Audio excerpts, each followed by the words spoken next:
2026ஆம் ஆண்டு கடகராசிக்கு எப்படிப்பட்ட பலன்கள் நடைபெறுங்கிறத இந்த நிகழ்ச்சியில் பார்ப்போம். அதுக்கு முன்னாடி கடகராசியை பற்றி முதல்ல தெரிஞ்சுக்கணும். கடகராசிங்கிறது ரொம்ப மென்மையான ராசி, எளிமையான ராசி. யார் எதை சொன்னாலும் எளிதில் புரிந்து கொள்ளக்கூடிய ஒரு ராசி அப்படிங்கிறது பிறக்கும் போதே பார்த்திங்கன்னா அவர்களுக்கு இயல்பாக லீடர்ஷிப் குவாலிட்டி இருக்கும். எல்லாமே உண்மை இருந்தால் கூட அதிர்ஷ்டம் எந்த அளவுக்கு இருக்கிறதோ அந்த அளவுக்கு பார்த்திங்கன்னா நெருக்கடிகளும் அவர்களுக்கு மாறி மாறி தான் வரும். இது இரண்டையும் சமமாக பாவிக்க கற்றுக்கிட்டாங்கன்னா அவங்களுக்கு போகிற இடங்கள்லாம் வெற்றி தான் கிடைக்குங்கிறது. அடுத்தது எளிதில் உணர்ச்சி வசப்படக்கூடிய ஒரு விஷயம் அவங்கள்ட்ட இருக்கும். அந்த மாதிரி எளிதில் உணர்ச்சி வசப்படும் போது சில நல்ல நண்பர்களையும் இழக்கக்கூடிய சூழ்நிலை வந்துடுறதுனால கொஞ்சம் யோசித்து ஆறாமரை முடிவு பண்ணாங்கன்னா நல்ல நிலைக்கு விரைவான முன்னேற்றத்தை அவர்களால் அடைய முடியும். இதுதான் கடகராசியோட ஸ்பெஷாலிட்டி. பட் கண்டிப்பாக கடகராசிக்காரர்கள் எந்த காலகட்டத்திலாவது ஒரு கட்டத்தில் ஒரு உயர்ந்த உன்னத நிலைக்கு மேக்சிமம் வந்து விடுவார்கள். ஒரு சிலருக்கு பாதிப்பு இருந்தால் கூட பெரும்பாலானவர்கள் அந்த உன்னத நிலையை அடைந்து விடுவார்கள் அப்படிங்கிறதுல எந்த சந்தேகமும் இல்லை. 2026ஆம் ஆண்டு கடகராசிக்கு எப்படி இருக்கும் அப்படின்னு பார்க்கும்போது கடகராசிக்குரிய ராசிநாதன் சந்திரன் அப்படின்னு பார்த்தா சந்திரன் 2.25 நாளைக்கு ஒரு தடவை ஒரு ராசிக்கு மாறிக்கிட்டே வந்தாலும் இந்த புத்தாண்டோட தொடக்கம் அப்படின்னு பார்க்கும்போது ராசிக்கு 11ஆம் இடத்தில் உச்சம் பெற்று இந்த தொடங்குது. அப்படி தான் அந்த புத்தாண்டு தொடங்குது.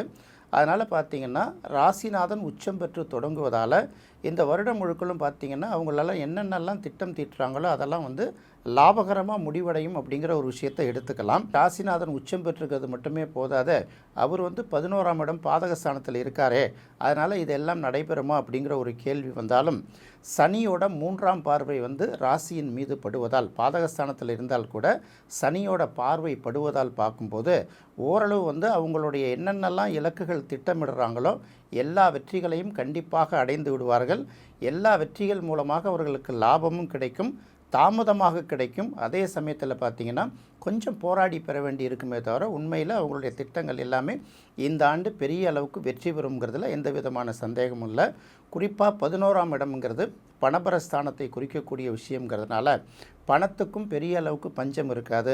ஆண்டோட முற்பகுதி பிற்பகுதி அப்படின்னு சொல்லிட்டு 2 பிரிவாக பிரிச்சுக்கிட்டு பார்க்க வேண்டிய சூழ்நிலை இருக்குது.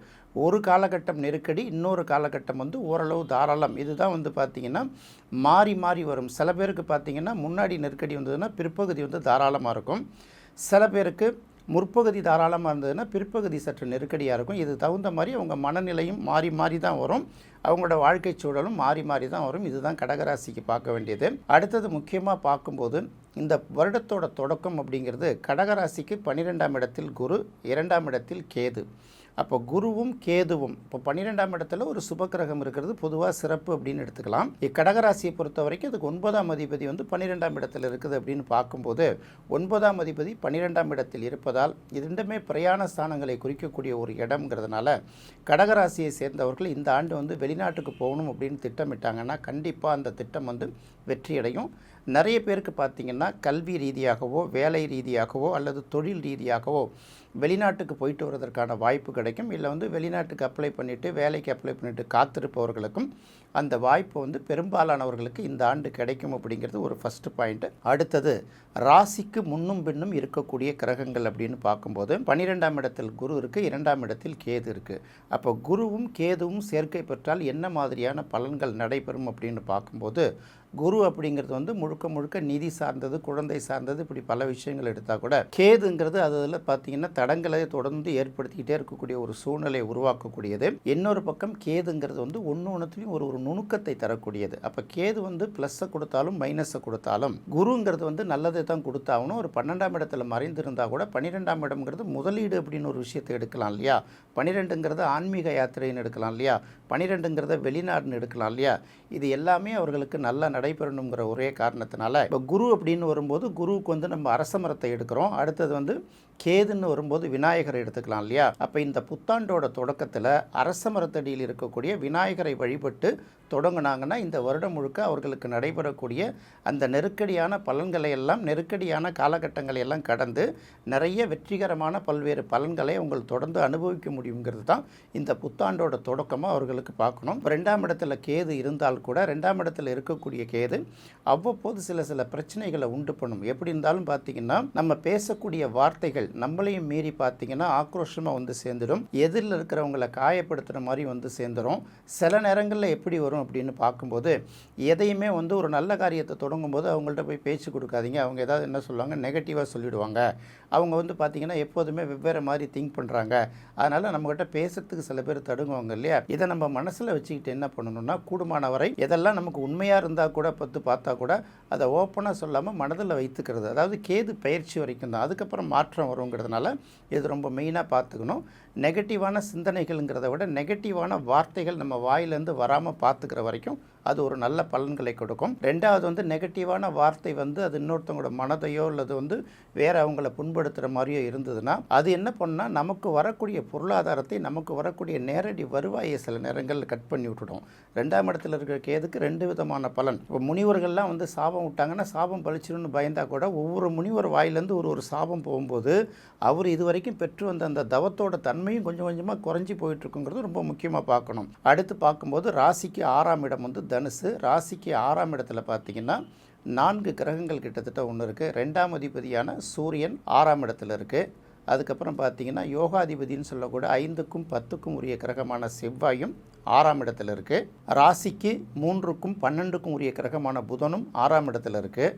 அதுக்கப்புறம் பார்க்கும்போது ராசிக்கு 4ஆம் இடம், இன்னொரு பக்கம் பாதகாதிபதி அப்படின்னு சொல்லக்கூடிய சுக்கிரனும் 4ஆம் இடத்துல இருக்குது. அப்போ வருடத்தோட தொடக்கமே எப்படின்னா இவர்கள் எந்தெந்த விஷயங்களை பற்றி கூடுதலாக சிந்திப்பார்கள் அப்படின்னு பார்க்கும்போது 4/11 அப்படின்னு வரும்போதே பார்த்திங்கன்னா வாகனங்கள், சொத்துக்கள் இதை பற்றிய சிந்தனைகள் அதிகமாக இருக்கும். அதுவே பாதகாதிபதியாக இருக்கிறதுனால வீடுகளுக்கு ஏதாவது செலவு செய்ய முடியுமா, கண்டிப்பாக வீடுகளில் தவிர்க்க முடியாத செலவு, மாடிஃபிகேஷன் அல்லது பார்க்கும்போது ஒரு வாகனங்களுக்கு ஏதாவது செலவு செய்கிறது அல்லது மாற்றுறது, இந்த மாதிரி செலவுகளை பற்றி முதல் சிந்தனை.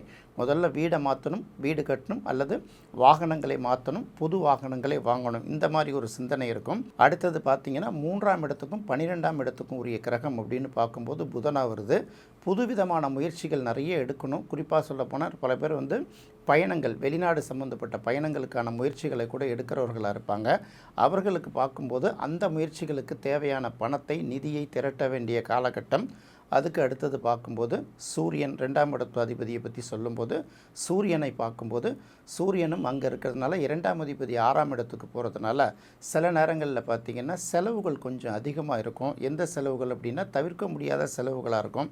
அந்த செலவுக்கு என்ன பண்ணுறது அப்படிங்கிற ஒரு யோசனை. இப்படி பார்த்திங்கன்னா ராசிநாதன் ஒரு பக்கம் இருந்தால் கூட ராசிக்கு 6ஆம் இடத்துல 4 கிரகங்கள் இருக்கிறது அவ்வளோ சிறப்பு இல்லை இல்லையா. எல்லாமே மறைவிடம். அடுத்தது 6, 8, 12 இத்தனை கிரகங்கள் இருக்கும்போது நம்ம வந்து நிறைய விதமான போட்டிகளை சந்திக்க வேண்டியிருக்கும். அதில் சுபக்கிரகங்கள் 2 கிரகம் இருக்குது, பாவக்கிரகம் 2 இருக்கிறதுனால இன்னொரு பக்கம் சுபக்கிரகமான குருவோட பார்வையும் வாங்குது, பாவக்கிரகமான சனியோட பார்வையும் வாங்குது.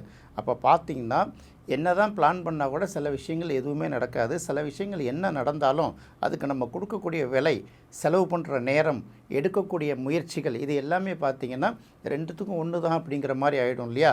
அப்போது என்ன தான் போராடி தான் வெற்றி பெறணும். வெற்றி கிடைக்கும்னா கூட அந்த வெற்றிக்காக செலவு பண்ணக்கூடிய அந்த பணத்திலிருந்து, உழைப்பிலிருந்து காலம் வரைக்கும் பார்த்திங்கன்னா அதிகமாக இருக்கும். போராடி ஒரு சில விஷயங்களில் வெற்றி பெறணும். அதுவும் 6ஆம் இடத்துல இருக்கிறதுனால சின்ன விஷயங்களுக்கு கூட கொஞ்சம் கடுமையாக போராடுற மாதிரி இருக்கும். இதை ரொம்ப மனசில் வச்சுக்கணும். ஏன்னா 4 விதமான பாவங்கள் வந்து அதில் சம்மந்தப்படுது இல்லையா. அதை எடுத்து போகும்போது அதை கொஞ்சம் பார்த்துக்க வேண்டியதாக இருக்குது. அதுக்கு அடுத்தது கடகராசிக்கு அப்படின்னு பார்க்கும்போது 8ஆம் இடம். 8ஆம் இடத்துல ராகு இருக்குது. 8ஆம் இடத்துல ராகு இருக்கும்போது அது என்ன மாதிரியான பலன்களை ஏற்படுத்தும் அப்படின்னு பார்த்தீங்கன்னா, 8ஆம் இடத்துல இருக்கக்கூடிய ராகு வந்து இதுவும் அது கிட்டத்தட்ட அப்படி தான். ஆசைகளை அதிகமாக உருவாக்கி எங்கேயாவது கொண்டு போய் இன்வெஸ்ட் பண்ண வச்சு லாக் ஆகிட்டு அதுக்கப்புறம் அன்றாட தேவைகளுக்கு போராடக்கூடிய சில சூழ்நிலைகளை உருவாக்கி விட்டுடும்.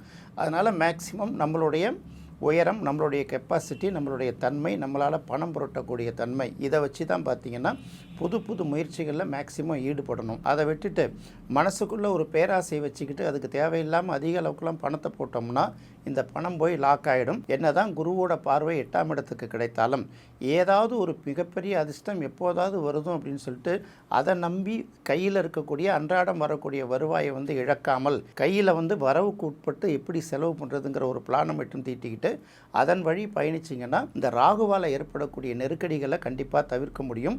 குரு பார்க்குறதுனால நீங்கள் கண்டிப்பாக அந்த வந்து செலவுகளை கட்டுப்படுத்தலாம். இன்னும் சொல்லப்போனால் விரயங்களை கட்டுப்படுத்துவதற்கான உங்களுடைய முயற்சிகள் பலனளிக்கும் அப்படின்னு எடுத்துக்கலாம். அடுத்து ராசிக்கு 9ஆம் இடத்தில் சனி இருக்குது. அதாவது 7க்கும் 8ஆம் இடத்துக்கும் உரிய கிரகமான சனி வந்து 9ஆம் இடத்தில் இருக்குது.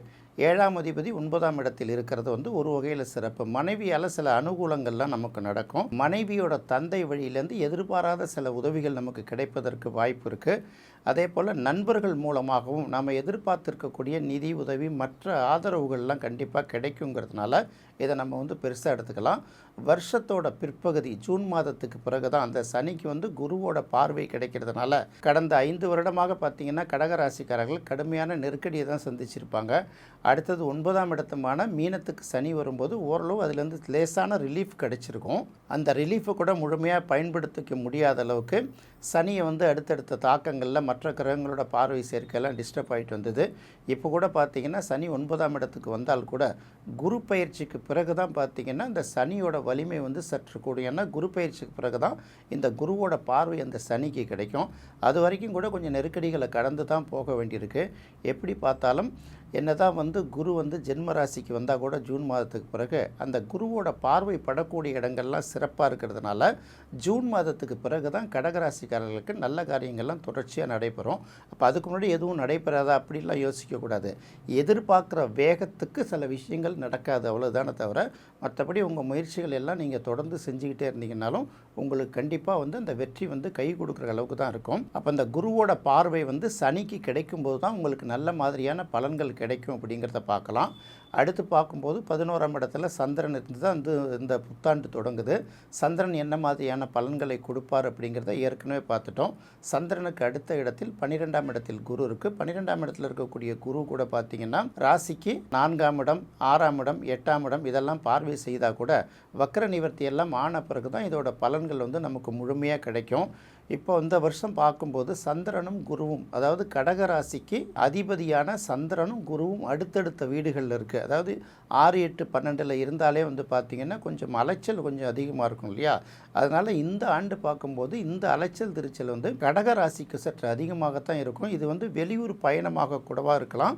அந்த பயணங்கள் உங்களுக்கு பயன் தர வகை கூட இருக்கலாம். அதனால் வெளியூர் பயணங்கள் அலைச்சல்களை ஓரளவு நீங்கள் வந்து உங்களுக்கு சாதகமாக பயன்படுத்திக்கிறது எப்படிங்கிறது மட்டும் பார்த்திங்கன்னா ஓரளவு நல்ல பலன்களை கொடுக்கும் அப்படிங்கிற ஒரு முடிவுக்கு வரலாம். கடகராசிக்காரர்களை பொறுத்த வரைக்கும் கடந்த ஆண்டை விட இந்த ஆண்டு ஓரளவு நல்ல பலன்கள்லாம் நடைபெறுவதற்கு வாய்ப்பு அதிகமாக இருக்கிறது.